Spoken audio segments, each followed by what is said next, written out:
What is going on? On my last video, we talked about my lens collection, which right now looks a little sloppy back here, but that's just because I had a pretty busy weekend. But on this video, I want to talk about one lens in particular, which is the Sigma 35mm f1.4 Art Series lens. And this is not going to be a very technical or scientific review, just a few fun facts about it and my thoughts on it. But this is a very popular focal range for a lot of photographers and a lot of videographers. Nowadays, this is probably one of the best budget lenses you can get, not only because it's a Sigma, which is kind of an off-brand lens, but also because it's an EF mount. And in a world where RF lenses are kind of running rampant throughout the social media marketing kind of networks, you can pick one of these bad boys up right now for like $300 on like Craigslist or Facebook Marketplace or something like that, which is an insanely affordable lens for anybody out there. I mean, whether you're a working professional or somebody who just got a camera, if you're looking to buy a new lens, consider something like this. For $300, it's nuts. Now, it's not without its fault. All lenses have their pros and cons. From personal experience, I can say I haven't had any issues with it, but I do wish that it was weather sealed. That would be nice. Also, it's pretty heavy. I kind of like that, but sometimes you're just trying to keep the weight to a minimum in your camera bag, because when you're lugging around a backpack full of gear all day, it really does take a toll on you. So it is heavy, but it feels good in the hands. It's just when you're packing a bunch of stuff, you do really want to consider how much weight you're lugging around. Now, again, it's not going to be a very scientific video.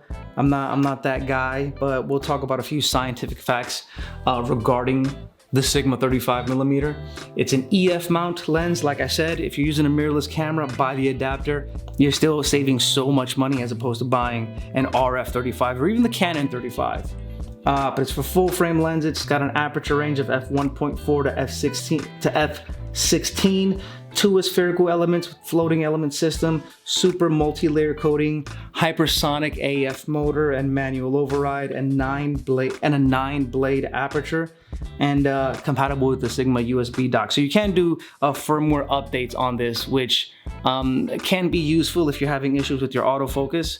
Speaking of focusing, the focus ring here, it's got a nice throw. It feels really sturdy. It's not loose or anything, and it's a good size too. It's not huge, but it's a good size. I'd say almost, I mean, if you could see that there, maybe about a finger and a half width